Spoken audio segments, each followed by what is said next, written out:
Good day, everyone. We are from the Department of Statistics of the CUHK. Welcome to this presentation on Introduction to Differentiation.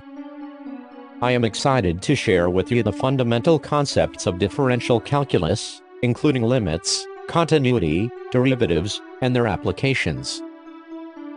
To start with, let's take a closer look at the first section of the presentation, which provides a comprehensive introduction to differential calculus. As you can see, differential calculus is a subfield of calculus that studies the rates at which quantities change. Differential calculus deals with the derivative of a function, the related notions such as the differential, and their practical applications.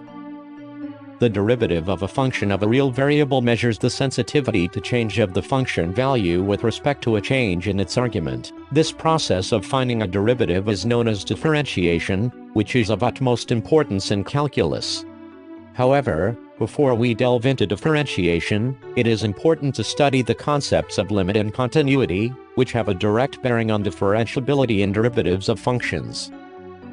Moving on, let's discuss the practical applications of differentiation. Differentiation has a broad range of applications in various quantitative disciplines. For instance, it can be used to calculate the velocity of a moving object in physics, determine the reaction rate of a chemical reaction, find the most efficient ways to transport materials and design factories, calculate the rate of decay of radioactive elements, determine the rate of growth of bacteria, and optimize revenue while minimizing costs in business and economic decisions.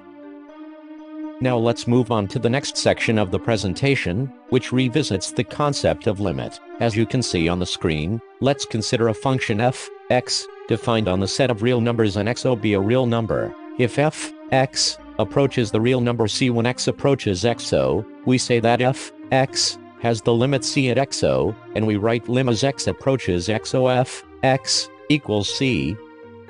An example is provided on screen to illustrate this concept. We are asked to find the limit of f of x equals x squared plus 1 as x approaches 3. When x approaches 3, x squared plus 1 approaches 10. Thus, f of x has the limit 10 at 3. This can also be expressed as limit as x approaches 3 f of x equals limit as x approaches 3 x squared plus 1 equals 10. The next section of this presentation discusses continuity. A function f, x, is said to be continuous at x equals xo if and only if f, xo exists and lim as x approaches xo f, x, equals f, xo, whether x approaches xo from x greater than xo or x less than xo. In other words, a function is continuous if it satisfies three conditions: f of xo exists, limit as x approaches xo from below f of x equals f of xo, and limit as x approaches xo from above f of x equals f of xo. If these three conditions hold for all values of x in the domain of function f, then f is called everywhere continuous, otherwise it is called piecewise continuous. An example is provided on screen to illustrate this concept. We are asked to verify continuity of f of x equals x squared plus x plus 1 at x equals 1. We can see that f of 1 equals 3 and limit as x approaches 1 f of x equals 3. Since both f of 1 and limit as x approaches 1 f of x exist and are equal to each other, this function satisfies all three conditions for continuity and therefore is continuous at x equals 1.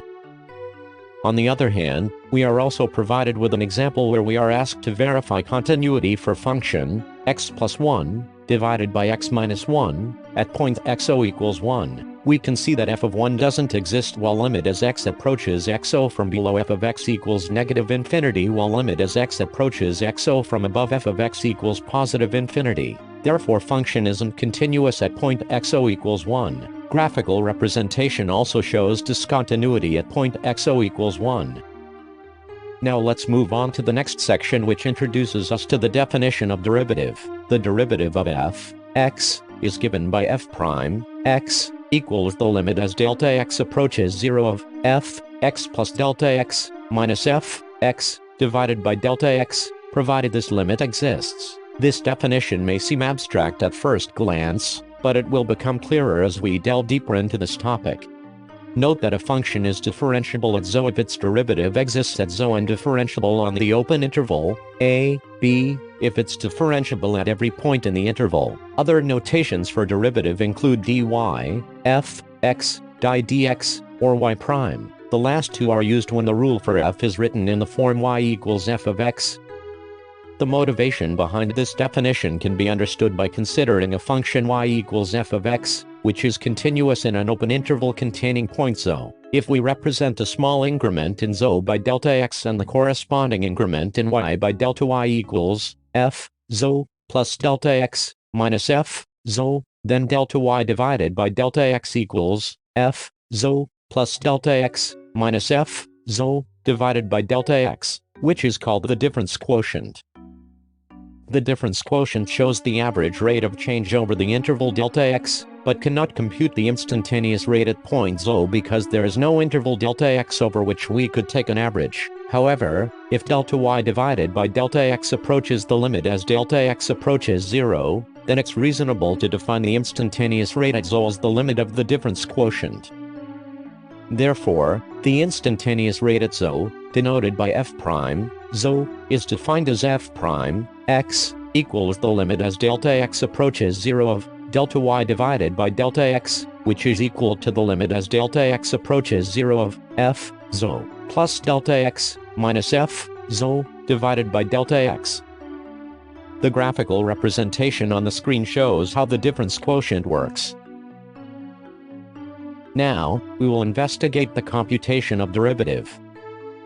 The calculation of derivative can be facilitated using a four-step process. Compute f x plus delta x, form the difference f x plus delta x minus f x, form the quotient f x plus delta x minus f x divided by delta x, and compute f prime x equals the limit as delta x approaches 0 of f x plus delta x minus f x divided by delta x.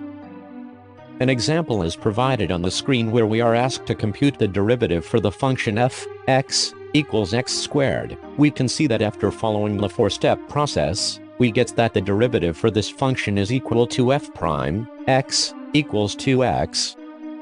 Now let's move on to the next section, which discusses differentiability. A function is differentiable at zo if its derivative exists at zo and differentiable on the open interval a, b, if it's differentiable at every point in the interval. In practical applications, we encounter functions that are not differentiable, meaning they don't have derivative at certain values in the domain. It can be shown that a continuous function fails to be differentiable when the graph makes an abrupt change in direction at that point. The next section discusses the relationship between differentiability and continuity. An alternative limit form for the derivative helps investigate the relationship between the two concepts. The derivative for a function at c can be expressed as f prime c equals the limit as x approaches c of f x minus f c divided by x minus c, provided this limit exists. This alternative form requires one-sided limits. The limit as x approaches c from below of f x minus f c divided by x minus c, and the limit as x approaches c from above of f x minus f c divided by x minus c, to exist and be equal. These one-sided limits are called derivatives from the left and right, respectively. An example is provided where we are asked to verify the differentiability for the absolute function x minus 2 at the point zo equals 2. We can see that the one-sided limits are not equal, therefore, the function isn't differentiable at the point zo equals 2. The graphical representation also shows discontinuity at the point zo equals 2. We will conclude this chapter with an important theorem relating differentiability and continuity. If a function is differentiable at c, then it's continuous at c, hence differentiability implies continuity. However, it's possible for a function to be continuous but not differentiable, hence continuity doesn't imply differentiability. That concludes our presentation on Introduction to Differentiation. Thank you for your attention. I hope you found this presentation informative and engaging.